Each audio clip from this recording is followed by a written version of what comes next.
Hey, my name is Jerry Smith, and I currently live in the state of Virginia, located in the United States. Virginia is currently ranked number 35 in the U.S. when it comes to the use of greenhouse gases and emissions, and number 15 amongst recycling. Throughout this video, I would like to inform you about the positive and negative effects of recycling and how it affects the production of greenhouse gases throughout our environment. First, I'd like to tell you where our greenhouse gases are found.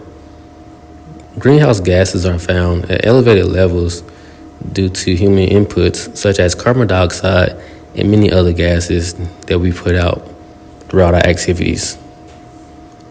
And before we dive into that, I'd like to center your focus around the concept of recycling. According to Yale Sustainability, recycling can be referred to the salvaging of materials and making them into new materials that can be used as products or packages while finding a new life for secondhand goods.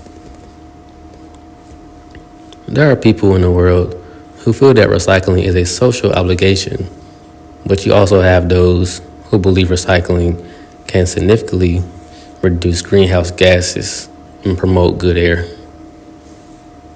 There are 3 classifications of recycling that are talked about, and they are mechanical, energy, and chemical. But there is a 4th classification I would like to discuss, and that is agricultural recycling. Agricultural recycling has a huge impact on greenhouse gases, both positively and negatively. Believe it or not, agriculture is one of the world's leading drivers throughout environmental change, and it has a negative effect on our lands, water, atmosphere, and causes greenhouse emissions to increase when it's being used. Because of this, production practices are unsustainable, which causes food wastage and pollutes our air constantly through our environment. An increase in recycling has led to a decrease in energy from waste incineration due to a lack of food stock material. As a community, it will be beneficial to recycle in order for greenhouse gases to decrease. This concept is to take, make, and waste. It takes resources to manufacture product materials and later dispose of them. It is stated that the U.S. generates over 400 million metric tons of plastic a year, which is equivalent to over 880 billion pounds over a consecutive year, and most of it cannot be managed. Most plastic and waste can be found in various landfills and trash yards that produce toxins within greenhouse gases. If landfills are not able to manage the amount of waste that is polluted, it could cause harm to both animals and humans and tragically cause death.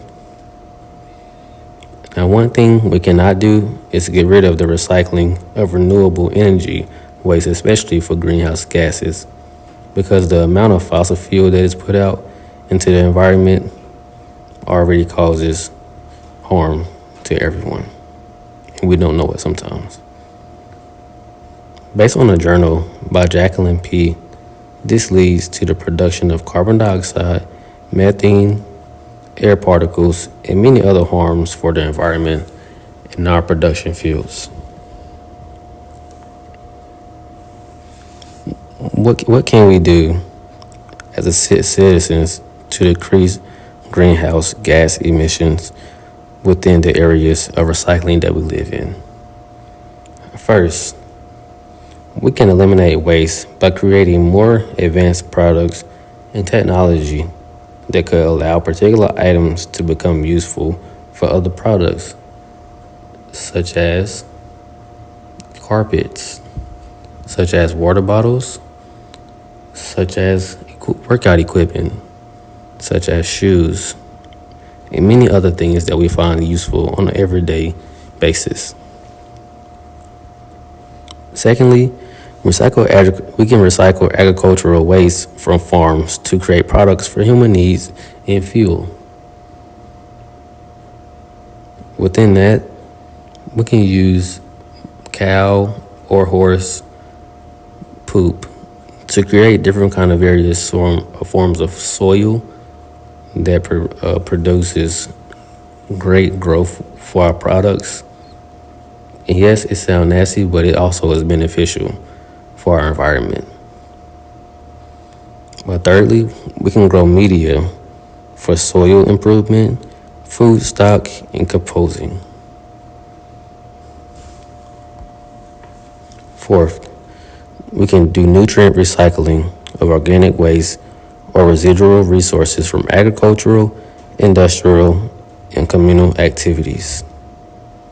As a body of the world, it is up to us to do our part and fulfill it the best we can. And we can do that by recycling in order to decrease greenhouse emissions. And that would be considered going green. Thank you for listening and watching my video. And I hope that you have been able to take something away from the things that you have heard. Thank you.